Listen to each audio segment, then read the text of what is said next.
You are listening to Unequaled with JC Carroll and Ajay Salveson. But first, our friends, the Painted Roses.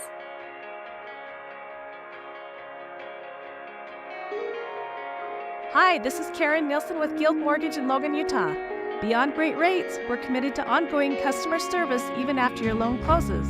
We want you to experience knowledge, communication, and amazing customer service for a lasting relationship. Make Guild Mortgage your trusted partner. Hi, welcome to the Unequal Podcast. JC Carroll absent, gone, not dead, alive, but not forgotten. He'll be back with us another day. We are live here at Bridgerland Adventure Park in Garden City, Utah, one of our sponsors. Grateful to have them. Hey, if you ever have a group, if you have a company, a church group, a youth group, a work party, come to Bridgerland Adventure Park. You can schedule reservations through blap.rocks. That's blap.rocks.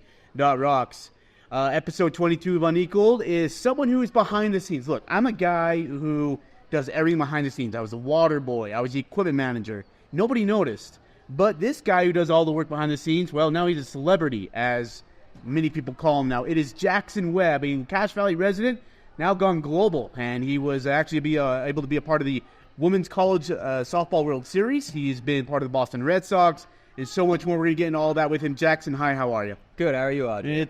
You're great, man. It's good to have you.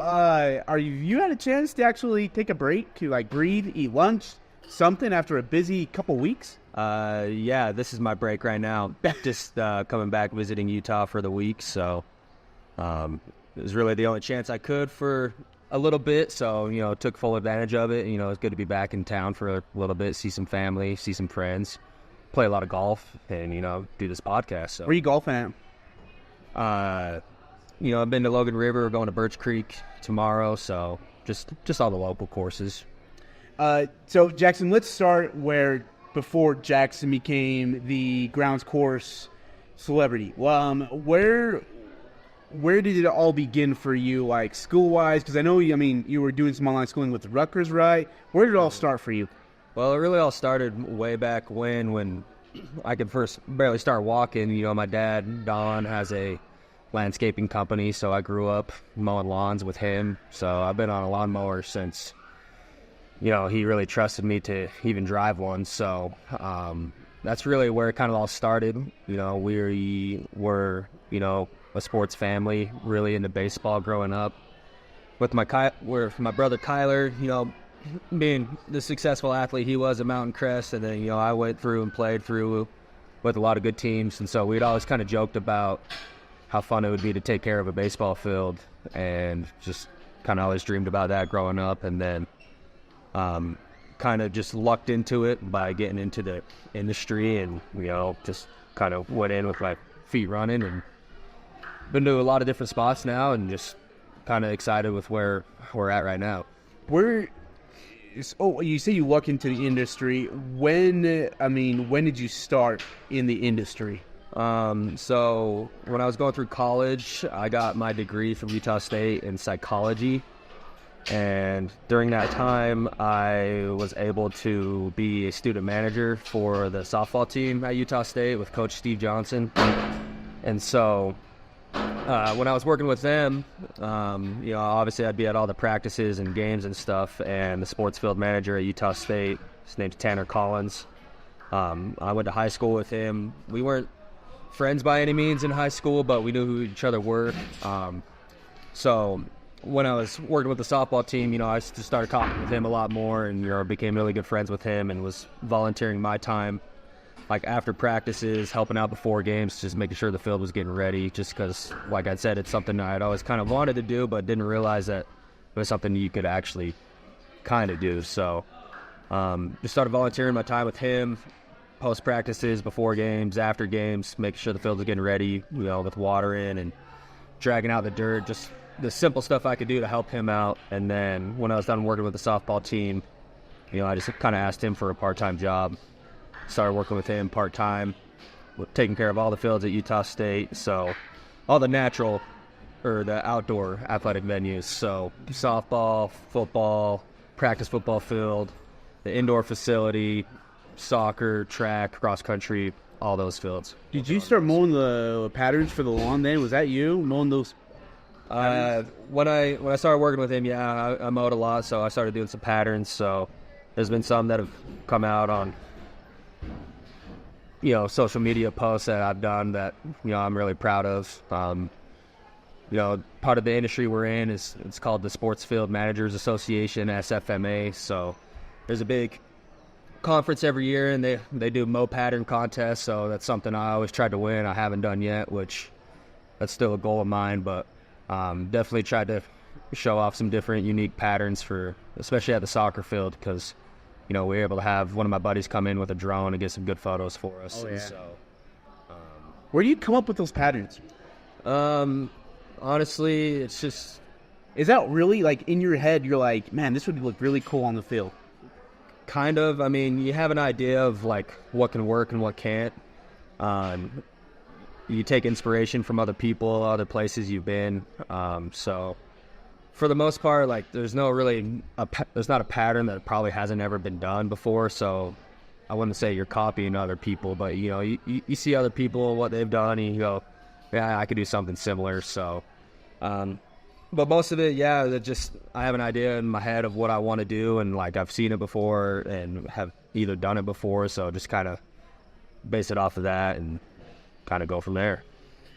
So you're at Utah State, and if you get a full-time job, you became a full-timer, right, at Utah State in athletics? Sort of. Yeah, so I was a part-timer with Tanner, and while I was doing that, I was kind of in between, wanting to pursue this career, but I'd applied for some full-time jobs, and kind of the backlash I always got was that my degree was going to be in psychology, and it wasn't having to do with anything with, plants or turf grass management or something along those lines. And so I ended up getting enrolled in a 2-year program out of Rutgers, and as part of that program, I had to do an internship, and that internship led me to go work with the Red Sox.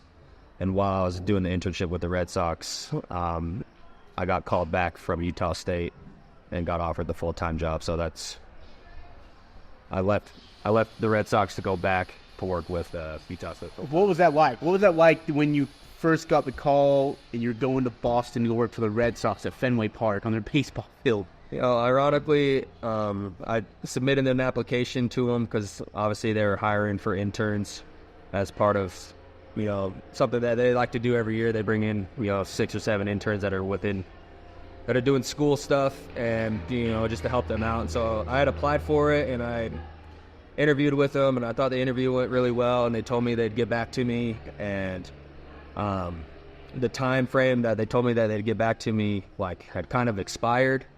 And so I kind of got my hopes down and started looking at some other opportunities, and ended up applying for a different grounds crew job with the Pittsburgh Pirates. And I submitted my application with the Pirates, and about 30 minutes later, the Red Sox called back and said, yeah, we'll have you out. And so I was pretty stoked about that, because it's one of those things where you kind of giving up hope, and you're like, oh, bummer, kind of thing. And then all of a sudden it happens. And so I got really excited. And then ironically, the Pirates called the next day, and I said, sorry, the Red Sox came calling me. I'm going there. So unlike Billy Beane of Moneyball, you didn't decline the Red Sox and, go back to Oakland A's. No, that's awesome. Hey, you looking for something fun to do this summer? How about you go to Bridgerland Adventure Park, located in Garden City, Utah. Bridgerland Adventure Park has all sorts of adventures from ages 2 to 92. A 4-levels ropes course with 73 events, a giant swing, a 450-foot long zip line, or get on a tube and head down the 350-foot slide. They're also accepting business corporate groups. You and your office want to get out of the daily grind? Sick of staring at your computer for 8 hours a day? Well, bring the company over to Bridgeland Adventure Park. Enjoy some delicious food, a snow cone, a fun time with your coworkers, and lasting memories. Bridgeland Adventure Park is located at 722 South First Light Drive in Garden City, Utah. For more information and questions, go to blap.rocks. That's BLAP.rocks. Okay, so tell me about day one working in Boston on Fenway Field. My first initial reaction, it's a lot smaller of a stadium than you would think, just because it was built so long ago. There just wasn't a lot of room. The block that it's on, the block's pretty small, so it's definitely smaller than I thought, and definitely really, really old. I mean, Fenway Park opened the same week the Titanic sank. so it's been there, over 100 years. So that was my first initial thought. But then just also it's like growing up being a baseball fan and just knowing the history of Fenway Park, it was kind of surreal just, knowing, what group of players have been through those hallways and on that field. It was just kind of just like a really cool, like special moment knowing that, I got to be a part of it. Like, I mean, did you get chill? I mean, were you nervous at all? Or like, man, I got to rake this dirt correct or else we're in deep doo-doo. No, I mean, I was never nervous by any means. It's just, I mean, at the end of the day, it's just work. What was the hours like? I mean, for an MLB team? It would depend. I mean, I typically was on like the morning crew, so on a normal day we're there 7 to 3, 3:30ish. Then they obviously have a big crew, so they have a morning crew, and then they'll bring in a different crew for game days and stuff.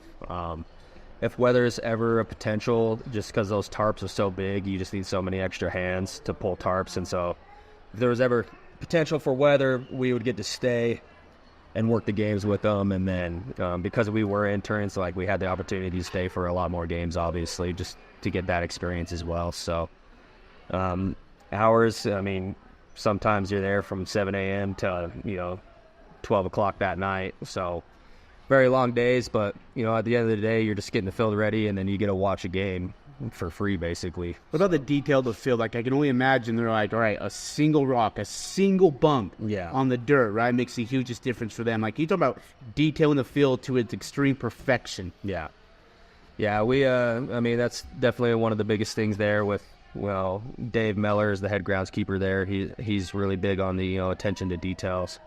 The other full-time guys, Derek, Jedi, and Devin, they do a really good job out there, and they've worked with everybody and have been there long enough that there's an expectation there, because kind of like you said, it is Fenway Park, so it's just you just need everything exactly how you want it. You put that extra time and effort into stuff, so some of it seems very minute, but at the end of the day, you put out a really good product that it's safe and playable for the players, and it meets regulations that you have through the MLB, and then obviously fans show up, and you always like to see the product of the field.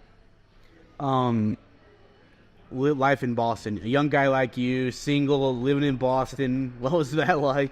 Do you have a lot of spare time to get out and go see the town, or are you? I want to say a lot of spare time, just because we were busy with work. I ended up getting an apartment that was about 3 blocks away from Fenway, so I just got to walk back and forth every day. What was the cost of living there?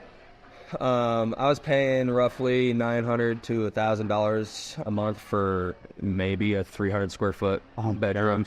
So it was definitely one of the cheaper options I found, but I knew I wasn't going to be there long term, so I said I'm gonna get somewhere cheap and close and just be able to walk back and forth.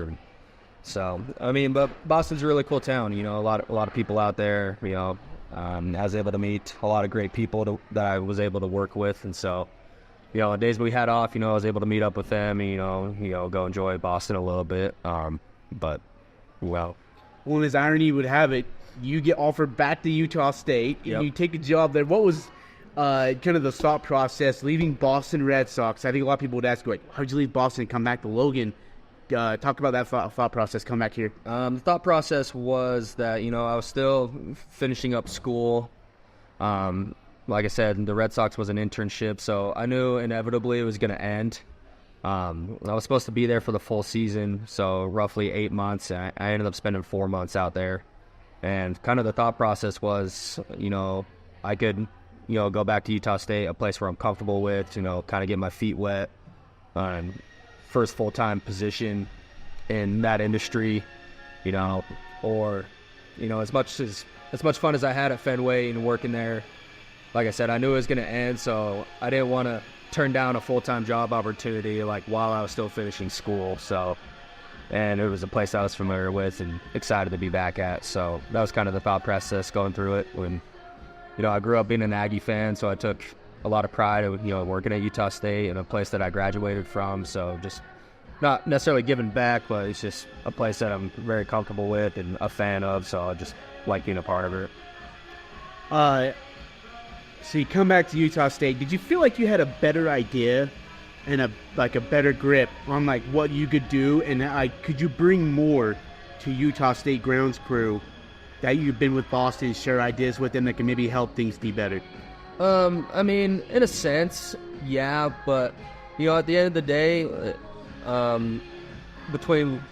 we obviously don't have a baseball team, Division I at least. We have a club team at Utah State that I participated in for a couple of years, but just taking care of the softball field, I mean, it's all relatively the same stuff. You're dealing with dirt, you're dealing with grass. I know at Utah State we went to artificial outfield pretty recently, but it's a lot of similar stuff. So I mean, the biggest difference in Utah State and Fenway is it's access to resources.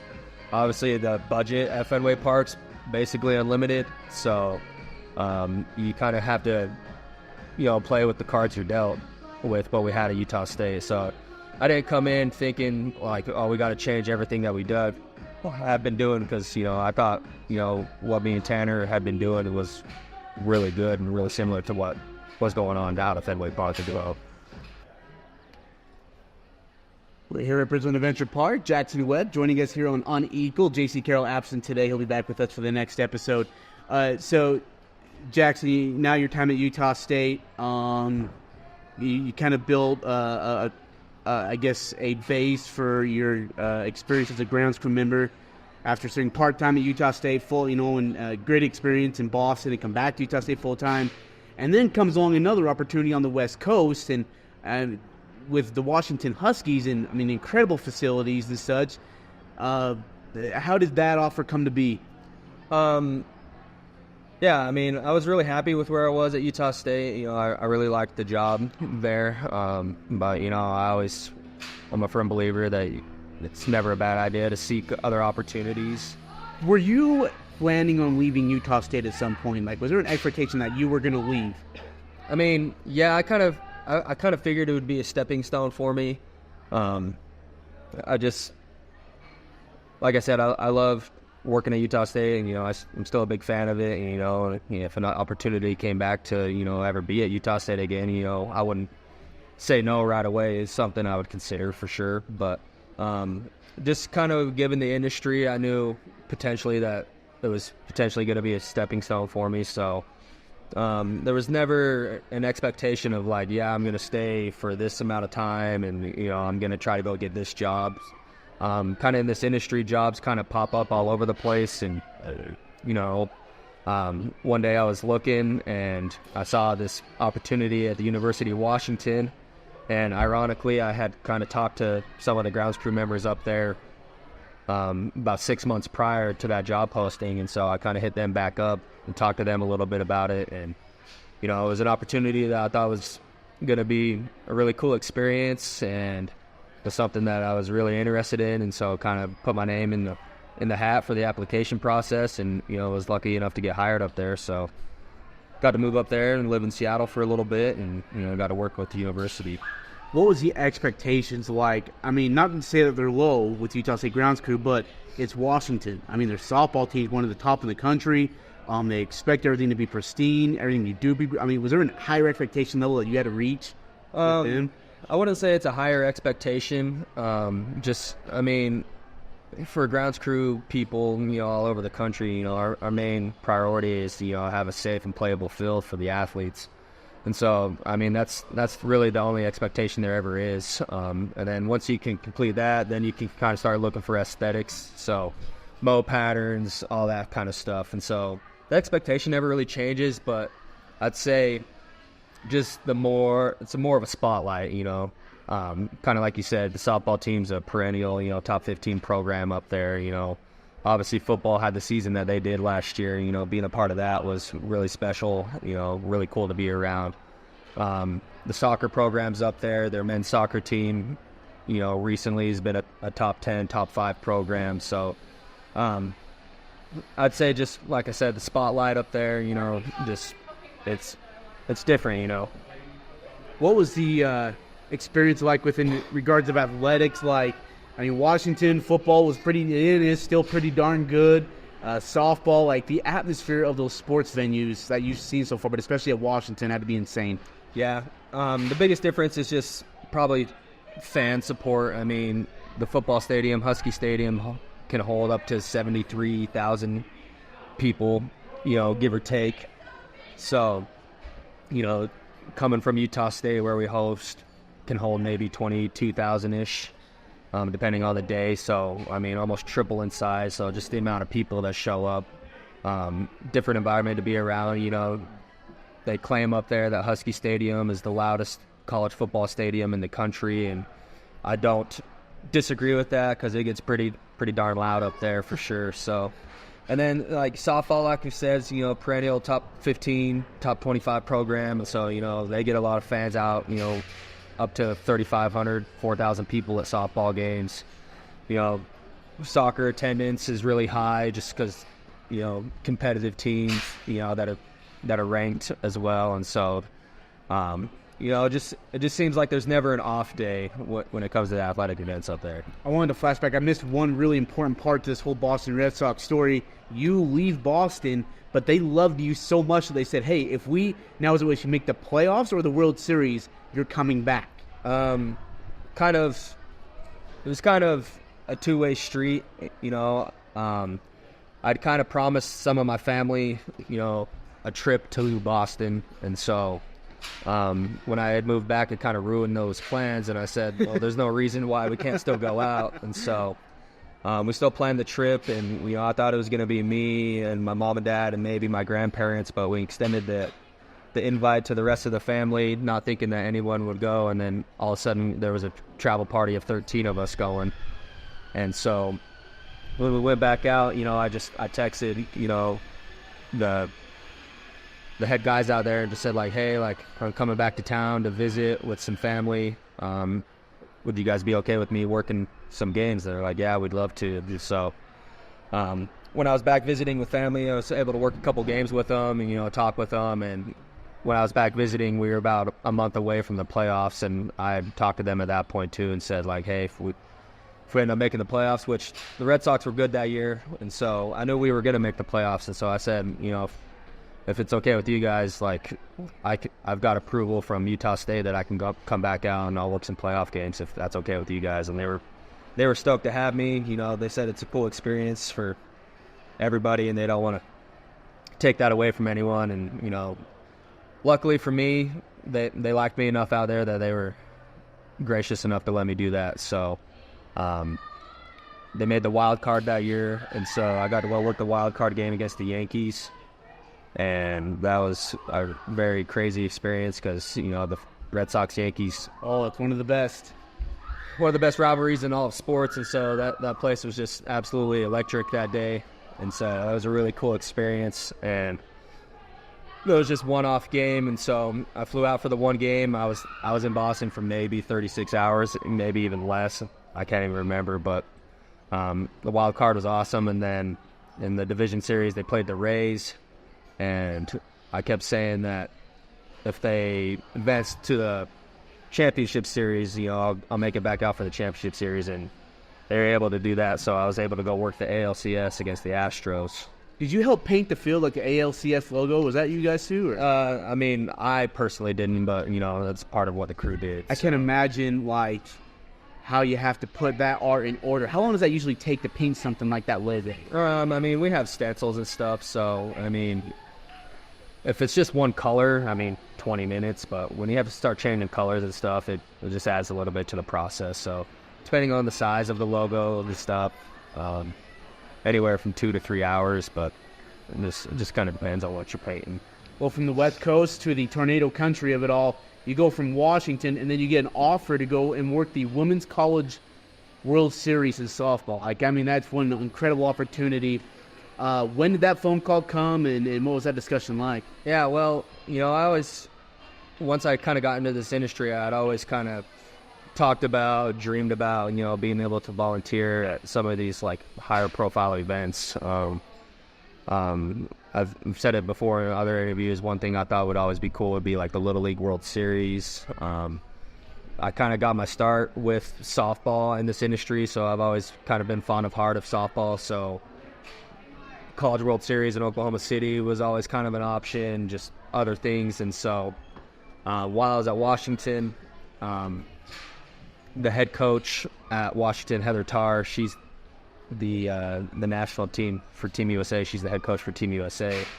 And so I was able to talk to her a little bit and just asked her if she can get me in contact with any people that she had in Oklahoma City.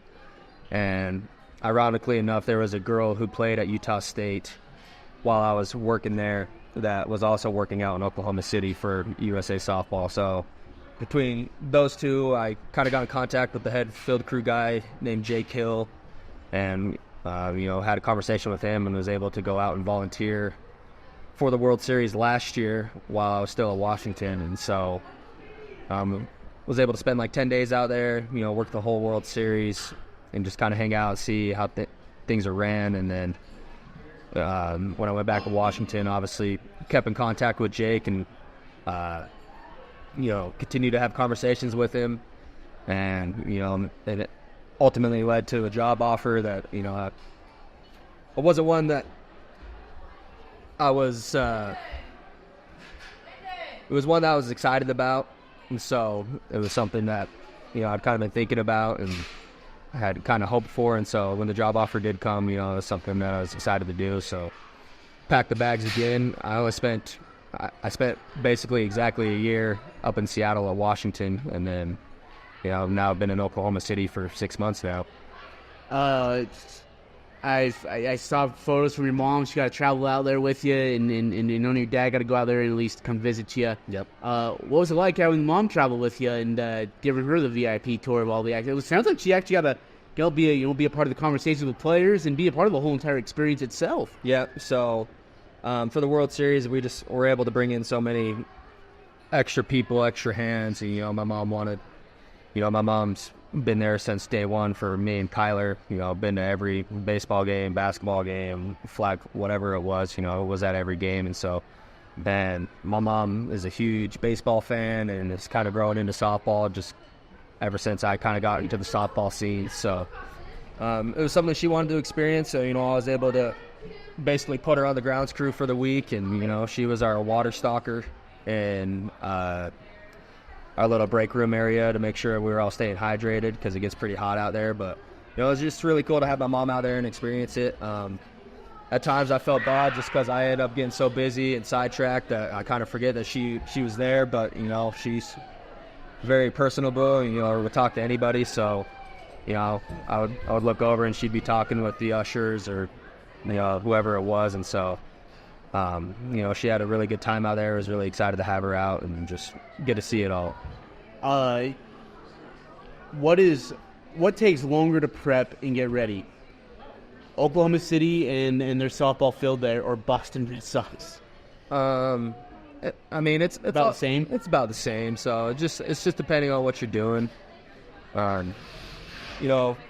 normal game days, you're getting in, you're getting water on your infield.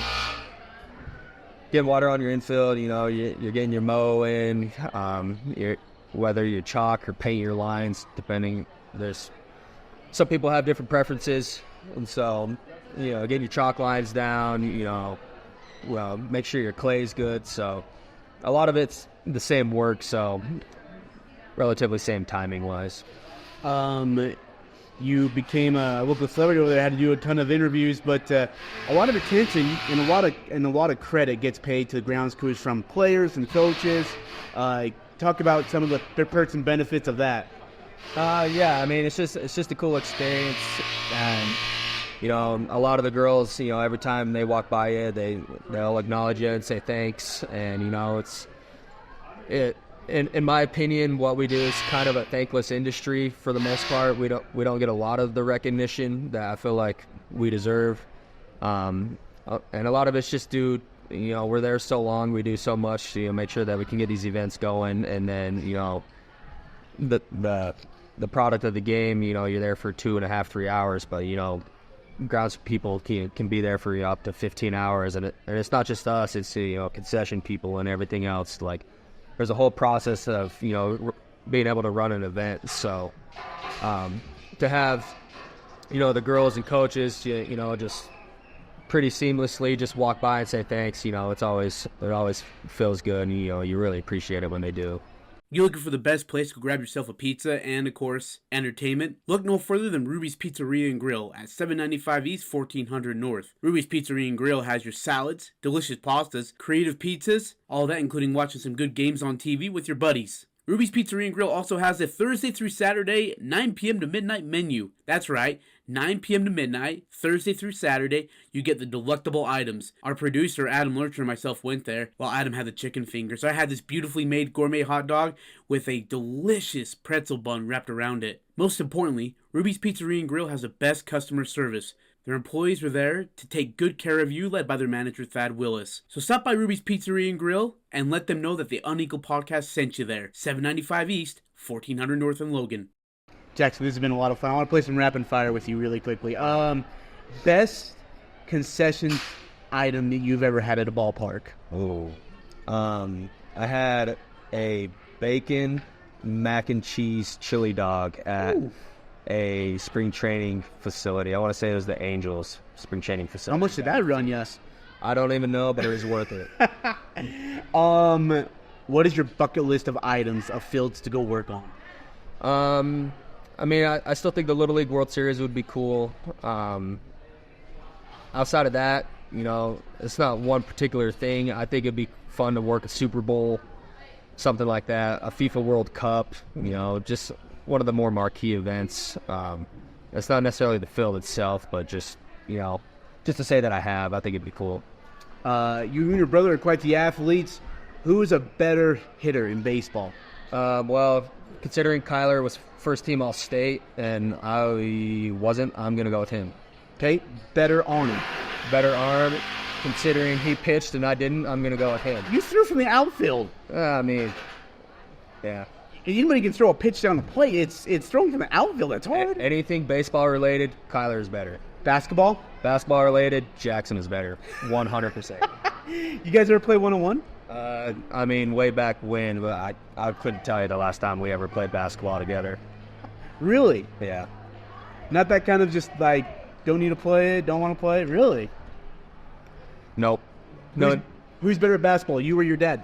I don't know. Depends on the day. I think if Jackson's sober or not? No, definitely not that. But I think back in Don's prime, I think it would have been a good match. But I still was he as good as they say he says he was? I wasn't alive to ever see or hear, so I'm gonna go with yes though. Who's your hero? Who's my hero? Just my parents. Yeah. So. Yeah, because I've never seen a mom be so supportive of like Jody's been to you, like everything, like in the way she posts about you and brags about you, and and I know your dad speaks very highly about you. He was pretty excited when you got the women's college softball job. Can you talk about the role model and the effect that they've had on you? Yeah, like I said, a little bit earlier, it just seems like they've been, at every event that I could have ever done, and it wasn't just like, I don't even know. Mainly just, just the support, being able to take time off of work, whether, I was playing sophomore basketball for Mountain Crest back in 2010, the game's at 3:30 and, we're playing down in St. George and my parents are there, so I just think the support overall from them, being that everything that we ever could have been to, just giving me opportunities, to do things, and it's been really nice. These last couple of years, I've obviously lived in Seattle. I've lived in, Oklahoma now for 6 months. I was in Boston for a little bit. My parents came and visited Boston 3 times while I was there. While I was in Seattle, they were up there 6 or 7 times in the year I was there. They've already been to Oklahoma 3 times. So, mainly just the support from them and just being around them. It's really special to me. Everybody has their high point. You talked about all your successes. Did you ever have a low point in your career or like in your life where it just all kind of clicked and you said, all right, I got to get out of this rut? It really started with, working with the softball team when I was going through college. I'd I'd coached high school basketball for so long, and it was still something that I was interested in, but I was kind of just going through school, going through the motions, and then the opportunity to work with the softball team at Utah State and Coach Jaxson kind of opened my eyes to a bunch of different things, and I was able to meet a bunch of different people, and they're still friends that I have to this day, and so I'd really think at that point would probably kind of be the turning point for me. Well, Jaxson, it's been fun, man. Thanks for your time. Greatly appreciate you. Congratulations on all your success, and we'll be keeping an eye on you. Next time we get a one-on-one basketball game, let's play. Yep, I'll make sure to push you up on the 3-point line and hit you with the fadeaway. Nobody backed it up better. Folks, so Jaxson would be like on the left wing of the three, and he just backed me up, and he just got this stupid grin on his face. I knew it was coming. So, and I couldn't foul him. But I would just look at him, and he had this dumb grin. He'd say, "Hey, Ajay, what? Timmy." He'd throw up a bank in a three. And I would watch the ball go in. I'd turn to go to look at Jaxson. He's already halfway down the other side of the court. He's got this dumb grin on his face. You couldn't hit that anymore. But oh, definitely can. The bank is always open, especially from the wing three. You heard it here first. Hey, was that the most boring NBA Finals? You're a Boston guy, but was that the most boring NBA Finals you ever seen in your life? Okay. Was that horrible? We're going to take that back. No, I'm not a Boston guy. I like the Red Sox. I cannot stand the Celtics. I'm a Miami Heat guy through and through. Oh, sure, you're a Miami guy. So, man, your Heat are horrible. No, they were injured. That's what. Here we go. They're supposed to get Damian Lillard. The Boston Celtics had the easiest route to the NBA Finals of all time. It is worse than the Mickey Mouse Los Angeles Lakers Bubbles. No. I mean, dude, even in the regular season, they won 51 of their 100 games by 20-plus points. That's unheard of. Yeah, well. Most talented team, easily one of the top 5 NBA final champions in NBA history. They could have went 82-0 and then 16-0 in the playoffs, and I would still say that they suck because Miami Heat. Whenever the Heat lost in 5, I texted the group chat that I'm buddies with, and I said Heat in 9. So, Miami Heat all day, baby. Jaxson, you're the best. Thanks for your time, my man. Appreciate it. Thank you. That's Jaxson Webb. Big thanks to him. Big thanks to our sponsors. Again, Bridgerland Adventure Park, guys. That's where we're at today. Beautiful day. You guys can come out and bring groups out. Friends, families. Bring your groups out. Co-workers, church groups. Bring them all out here and be a part of the Bridgerland Adventure Park experience. You can go to blap.rocks. That's blap.rocks. This has been Unequaled.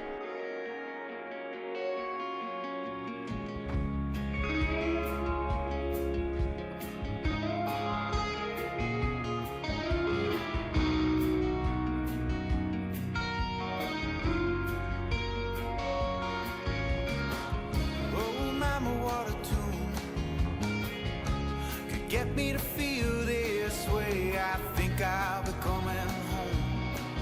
Former Skyview quarterback and Utah State football walk-on Ted Stokes has established the #1 bankruptcy law firm in the state of Utah. Stokes Law's playbook is helping individuals and businesses overcome tough financial situations. If you're facing garnishment, repossession, foreclosure, or just overwhelming debt, give Stokes Law a call at 435-213-4771 or visit their website, stokesbankruptcy.com. Stokes Law is a debt relief agency and provides guidance under the United States Bankruptcy Code.